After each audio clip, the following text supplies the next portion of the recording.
na mu take advantage anaze mu gina so e de I can semwa enim e de atu futura gu Ghana fo ani a yen as a party na ese e be kirem ye ma Ghana fo hunu ba bia ye gina ba bia ye free aye de ba ni nyina ne sen se Ghana economy no ba bia MPP aban aye je kofo e be ja Ghana de ma wo no na Ghana fo mi no mi ru nyina ne ani tua se je kofo eja a buoyant economy a ne mu ode na dododo de wo mu a na obi anim se ye running about 7% to GDP of the Ghanaian economy na yenya oil ne Ghana dollar is 1 cedi to a dollar obi anim Ghana ha krom ha no obi ahu die ne siye within a space of just a few years ye be hand over amomo Dr. Kwabena Dufo e ka kire Ghana fo nyina se ona na governor of Bank of Ghana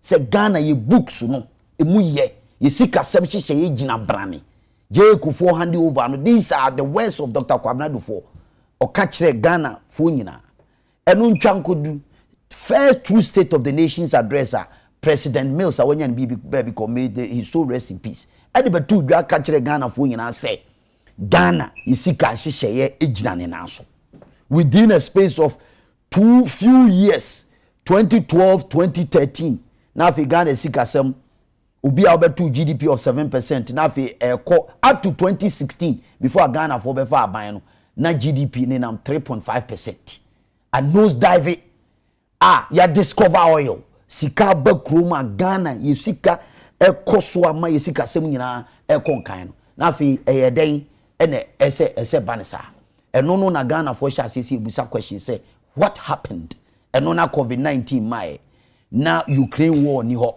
enso so Ghana's economic growth was nose diving eno nkoda nche no ye ba ban mu wo hwe Ghana ba bi e be fa ban ni free year 2016 2017 na wo hwe said the Ghana economy sha say e grow before COVID-19 now we are doing about 6.57% to GDP growth now mine sikasem ewiasema for na nyina etauto metima quote New York Times Bloomberg any other state financial institution talking about Ghana being the fastest growing economy in the world you sikasem hye gina brani enti COVID-19 bebo mu no ye can say people underrate yenuanom NDC fofu say COVID-19 no ye can just something that we are just throwing it out there. So we live in a world of I'm say and they know from the MPP and Kasam say NDC for can and Simbi and no yeah and Tisenka ube fa and no because me pacho me bo NDC kasa no 2019 COVID ne sha ase no omobo mo so bo se mo be fa abanwa from 2019 no na nyoma start ejigu ansana COVID ebae which nsem bi omo kan me gidi se nyoma be na ejigu se nsem omo kan na mbo yi anu pacho mba nsem a owura siedu nkatia ekeka se ye ka ye de ene kwan ye fa so toto oman ne nyoma no eno obeka mu nsem ti ene no fanse se de o kan no na me ba so me ba o kan nyina bom ti se de ye bre no obetumi ama amanfo ahu ni nyina no na wafa no okan we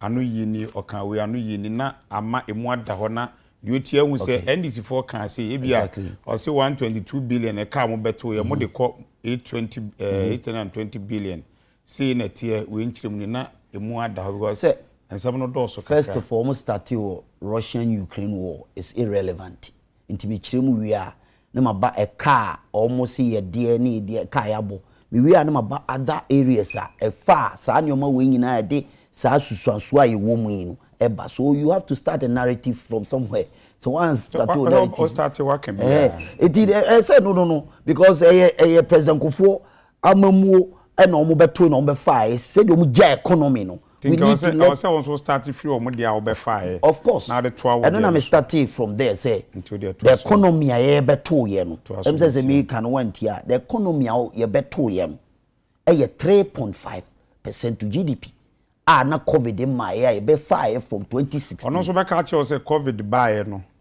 ewum say yare ne ade bae nenso eho enkuntabu ne ade ne sika ebe o man nsem no Auditor General beka che o say COVID no one manage ni ye apart from say omampani hwe ma how does one manage COVID-19? Me ba cho me bo apart from so omampani hwe say adwuma ko ene se de be ya to nyoma ayarasabia fo be omadwuma ne ade no omo so na sen omo kasa fanse oti ewura esedu nkati asa mukoyi ano na o kire se COVID sika bae ene Auditor General kuntebu ode bae no sika ba mu no mamuhu kuntani nyina so ka oman hihye. That is a propaganda. That's a lie.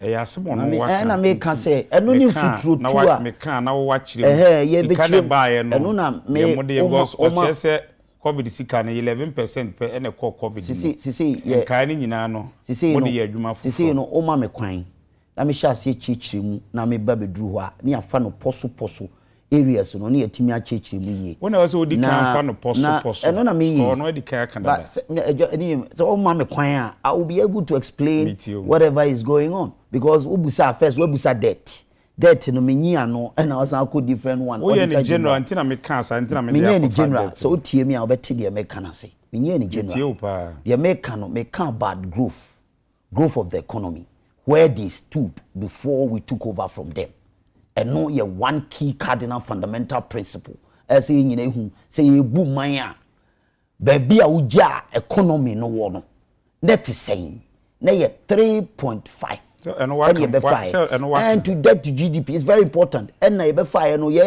baby e de ko ye nie sika ijaye amount of money wo involve until right now what I'm telling you ne say who can debt ho asem ye kwa je kufo ye beto aban no ye beto ye no kufo ja debt of 9.7 billion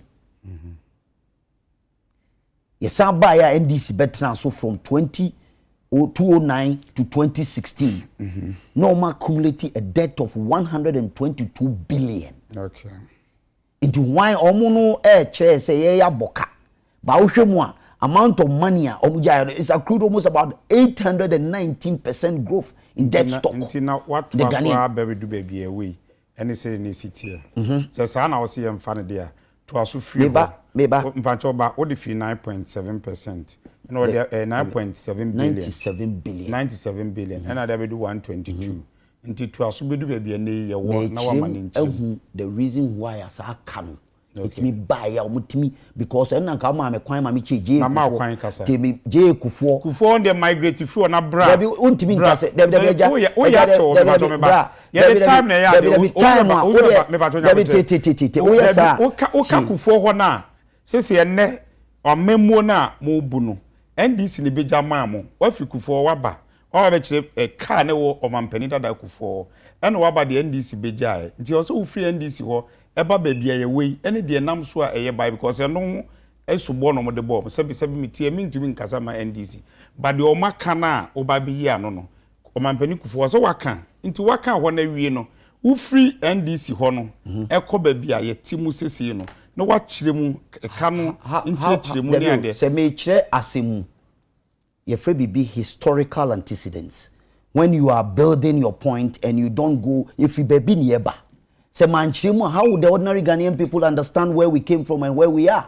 yes, if I can figure about a DSC a man bedru pompon so ayedru oh yes sir then what I'm saying you don't want to listen to what I'm saying because Ghana for no omutie no Ghana for no omutie no omo pese omu hu baby e free because economy no nye free baby na ba baby e free baby nya ba bedru pompon so ayedru say me chirem about debt me chirem about debt so ma me kwan na ka me chiremu a ka bo hunu de ntia sa ka twitwiri de we aba because we stated in our press statement says our car omabo within that space no eye bibi and a course one eye reckless take or pay omo ye in the energy sector if you have allowed me because J Kufo left allow to the casamity and I make ba menka ho ko wadim eno de baby American won kire me de menka na make David ozu banya abote eno de menu na twetwe nko eno de wo kan me no nya adwen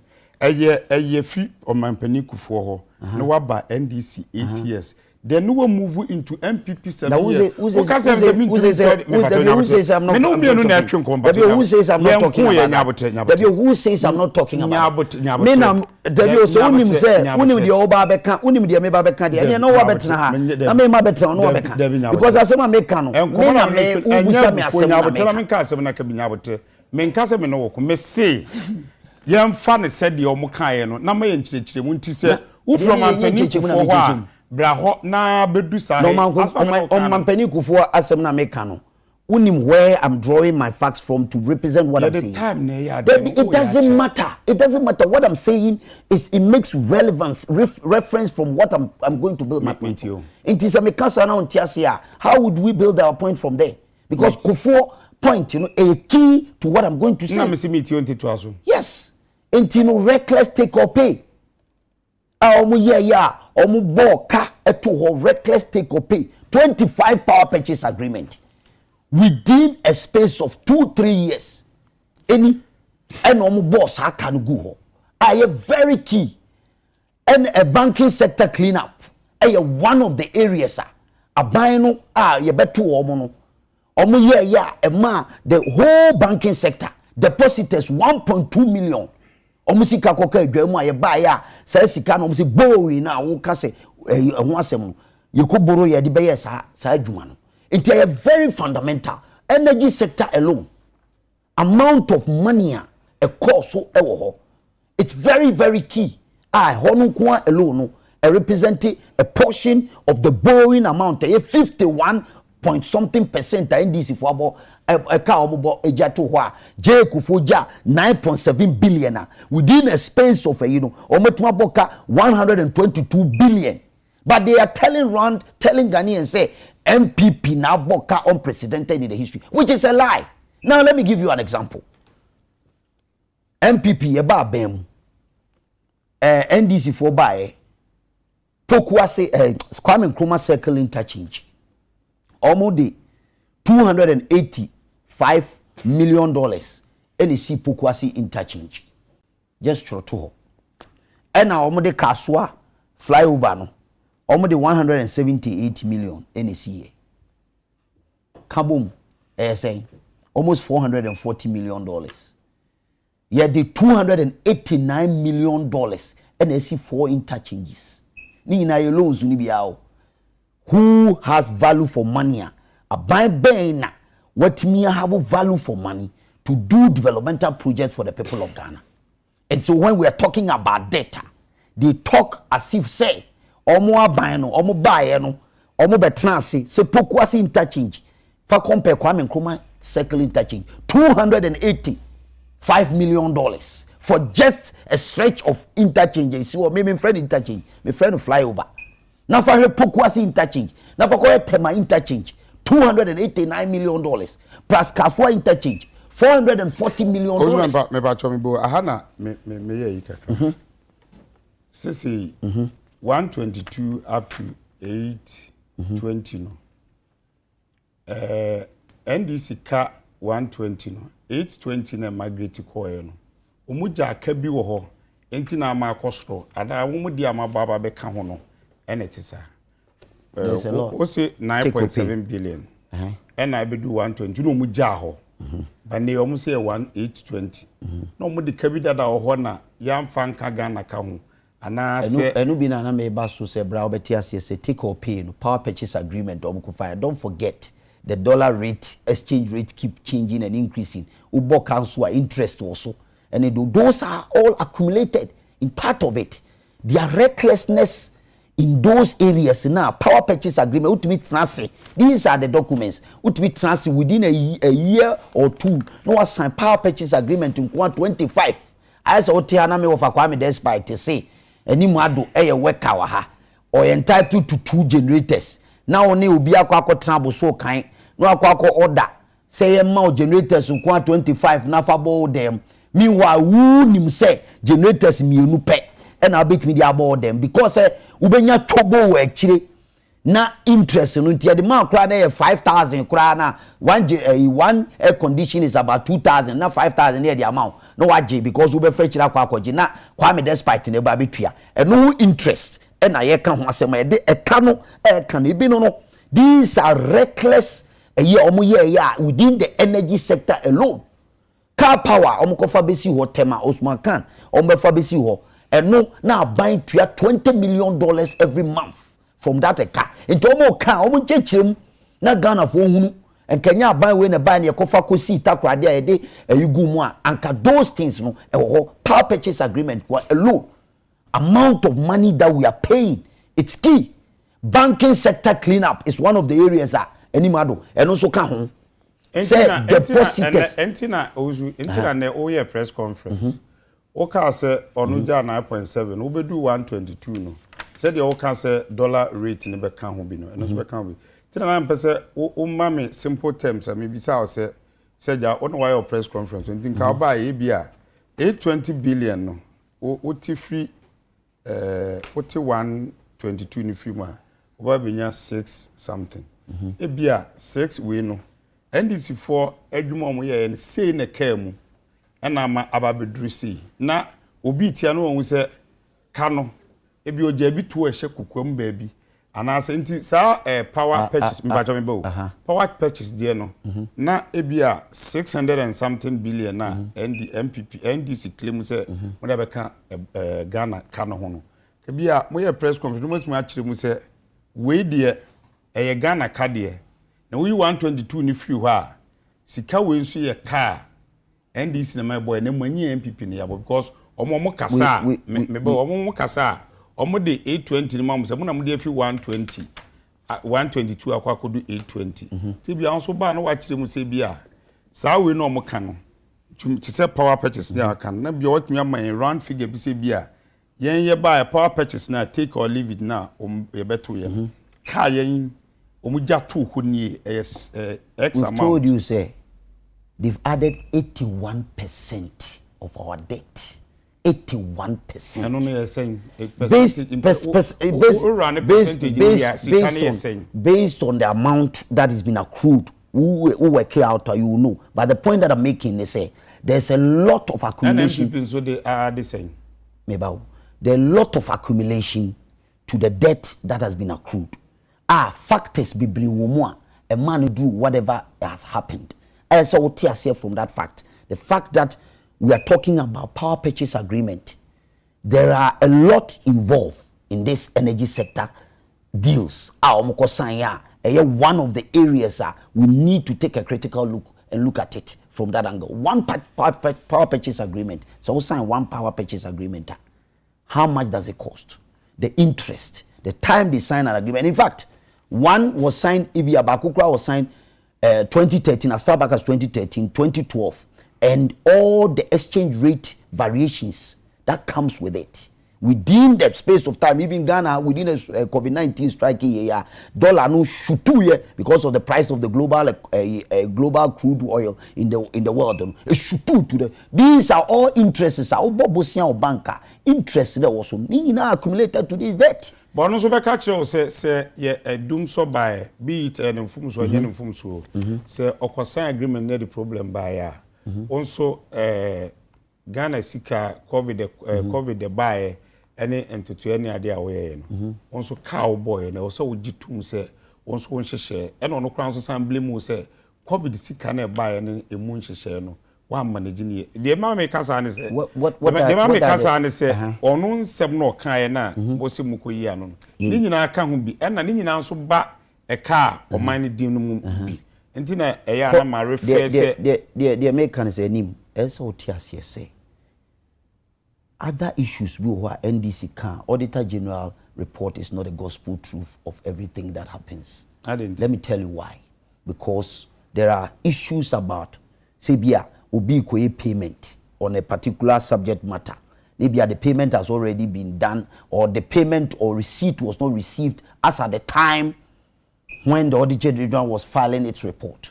Now be our filing report to the court. Maybe there was some infractions be so now nipa no background the report no, but it's not absolutely the report. The point is that manage main cancer. I've never said that. But it is not sacrosanct.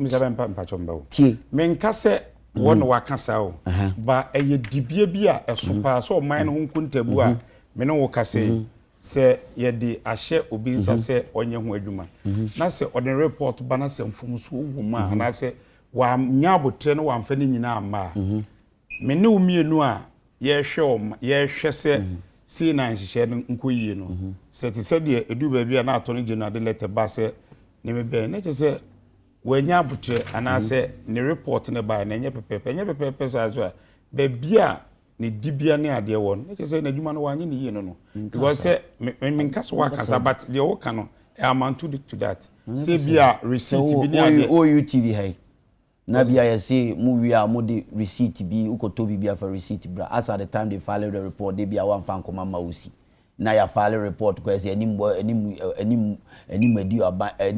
UTV sika meanwhile you have the receipt to show but they didn't file the report. It means that you didn't pay but doesn't mean you didn't file the report. So these things happen realistically. That is why I'm giving you an example. Say Auditor General report is not sacrosanct. And yet, BBSA Gina so kitin the cancel. That's the point I'm making. The point is that there are facts. Juma and who say, baby, are you free? That's why I'm giving you a historical background in terms of the free baby I be drew. NDC for can sim be a propaganda. I know the PC year no more who say a cassen and a mobile a buying a cassen a mobile. Didn't I make try from J. for time? Say J. Kufu ja a buoyant economy. Economy na debt at that time was 9.7 billion as of 2009. Now buy our Beboka 122 billion. Within that time, no Kufu debt restructuring policy or the buy them. And no ababia since the the Fourth Republic. Ababia no wanya kukudro. Etima kose ye deka from champion time. Ede by champion obeka o siye ntua. Eba buzi a time. Ebesi se braje kufu time. Eno koye HIPIC program, HIPIC initiative. Ema ban wo wiase nyina de ka che ema Ghana economy ni booming from that time. And a Ghana economy ni chance say a revival under the MPP administration. I who said dollar no any CD was at par. People were even going for loans for free. That was where the borrowing spree, reckless borrowing spree of the NDC started. And that's where the problem of Ghana started. A whole key I can want them say this is a second opportunity for the MPP because of COVID-19 we are small fanena we say and unprecedented in the history global economy etimia nosedive ama almighty pound is struggling against the dollar. It been see that global crude oil went to 100% in the world. You who be that and now globally Germany ubetima ko shop na bi ade ba ko yi ba ko esime nyi men untimi nyi miensa. Your people in Europe are talking about will bear me out. There is also since 1930 a year by we are see who economy ni say e bin see that we are sim and she share sikasemu enti eno na ye kan si sudua se empomposo a ye dure no enye MPP aban e na ama sam pomposo we aba na emum na brebi baya enyoman kitten bi baya nanka Ghana economy nanka ejina brand but e nuanu NDC for attending no e masquerade on the back of the global phenomenon just to score political points and on ye ka se de odi ahwede ba fie on odi once na ba fie ti ye kirem ama Ghana fo ahunu ba bia Ghana na economy ni gina brand near the compare ubawuru say MPP amanyoku yaban we have a giant strive in terms of economic management than them in terms of before COVID-19 stroke. Now share said the economy no ye managing no na nam 7% to GDP. And he said no economy is Irania. You cannot tell me in any circumstance say the economy no now we talking about other areas omo kan ho asem a eno so you feel say a very key and fundamental as ye kan ho asem areas to do with enyoma SCC wo wiase mu a ye feel say very important na ye kan ho asem na esisu dua e ma Ghana 40 ase say other countries like Cote d'Ivoire na Yura Johnson say dun ketiade Ghana economy e ba be compare Cote d'Ivoire based on the circumstance. Don't forget to say Cote d'Ivoire too went into an IMF conditionalities IMF program and they were able to come out and they are doing well. And so you cannot sit down and say Ghana, we are not doing well. When you compare to other countries in other African countries, after COVID, East African countries, be to say Kenya, no many other countries, all workers are demanding salary. You owe them almost about 50 to 60% salary arrears are and again I make people say you for you teacher for ne for say COVID strike adwumani ben and yes na katua kam yemfa man no Ghana ha ye musa despite the pandemic yen kan ye gina so sesi ameno ka say generators ye kire ha by a baby buyer ni enim say COVID ni ho pandemic bi ama Russia Ukraine war bi ama enso ne so generator okroma na Ghana fo nyina hu say o man no atete apansam the energy sector I know the kofa as aka twitwi die we buy ye ko sensan reckless take or pay and na ye tua ho interest abeka ye ka ho na ye ka ho asem and na omo tena asem ye nka all these problems ba me so be mpa say I say moye ne sa na I say timamufo na mo twetwe because we ever can no wa kan there I say o kasere nyina no I say all round no baby ani ho a mo de MPP aban menka ne sa owo mfumu so ni nyina aye se NDC for na ambo ne bre yintina from 122 no akọ 820 billion also no so be argument bi asenka NDC ni tiaro no kasa ono so bond ho nsem ne ade buy no una wo manage because banking sector ade ato no so una say una wo manage economy no the areas bi so of say ebia enyo bi de no ono so de be show ni nyina so yemfa nto NDC for so minia say me ma example typical example because of time na o ka kire me say aban bi ba obobosia e no de development me bwa o ba na obobosia na o de bosia $260 million it be one interchange na aban ba kontimi de $289 million e for interchanges Saban why na who say development to be bia na moko hododo obe NDC ni betnasia awuzu a minute NDC ni betnasia obeka say tema me na me start here NDC ni betnasia obeka say poku ase me nsa wumbi na oba be wie facts are facts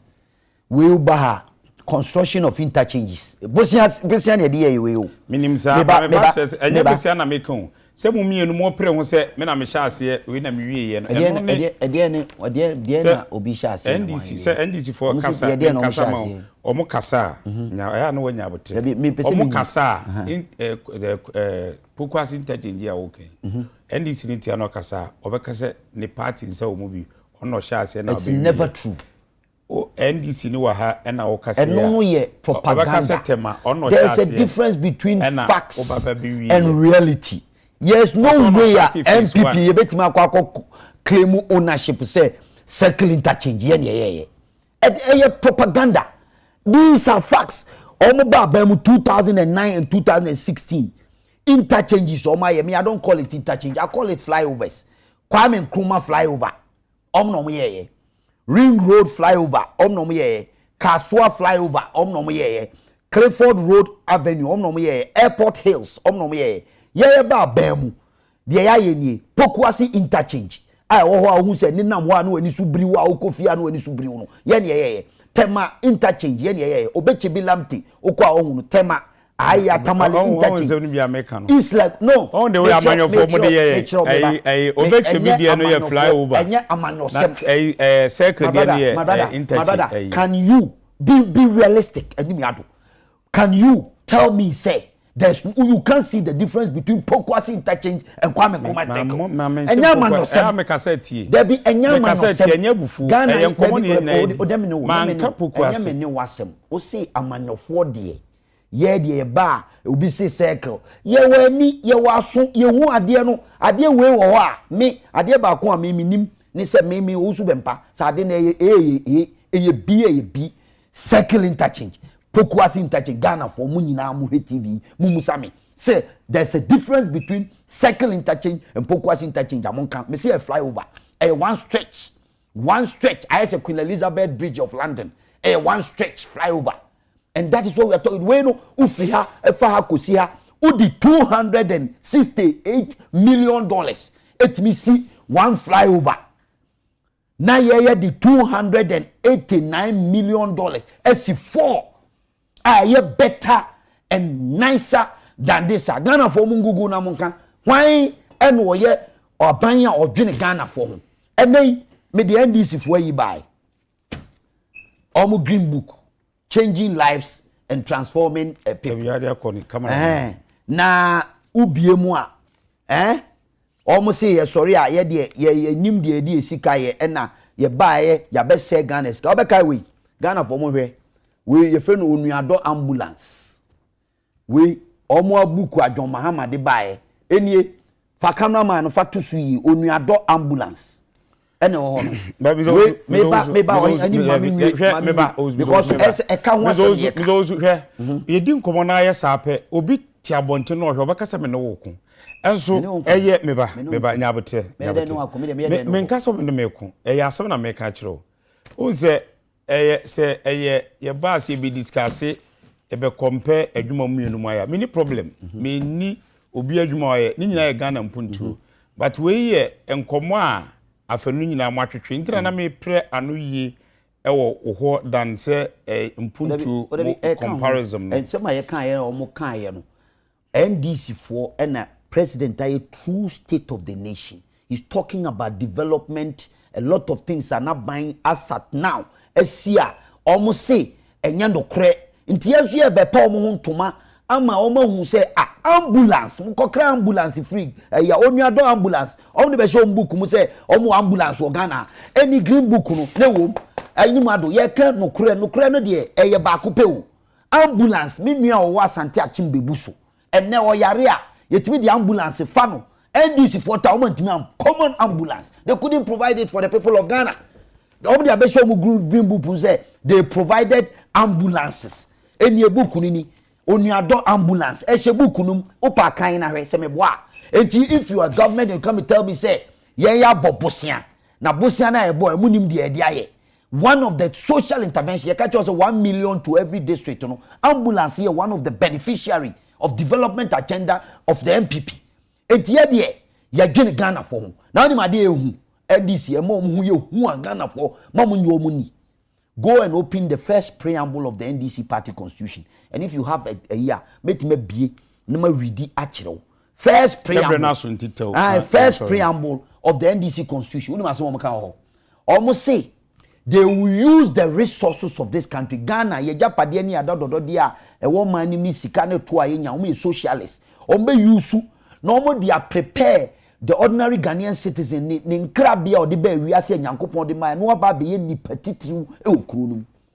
Now the question that I'm asking is that if a party like this put this in their party manifesto a constitution yet the free SHS by a socialist polity e be ma akola o te otwen ba wi ate okrom obetima nya kwan akọ school no o si free SHS is 419 Akufo adu begina simpie so kai no eye 419 mam Ghana for these are some of the economy and ye Ghana for man Ghana ni akola bia unim ade ananka be pese wo ye ne se won ono be kan nanka anya yi no kete se o se ofi 122 wo dia be do 820 ambulance ni ade awo kan wo ba ye nanka ono ne de na okan nanka obu nkonta no fefefe ye to we say babunu fefefe yeto we say me no am start no but say me say build them points unim say time unim me can every baby ye call secondary school Pempe College no teacher ne be show history or start free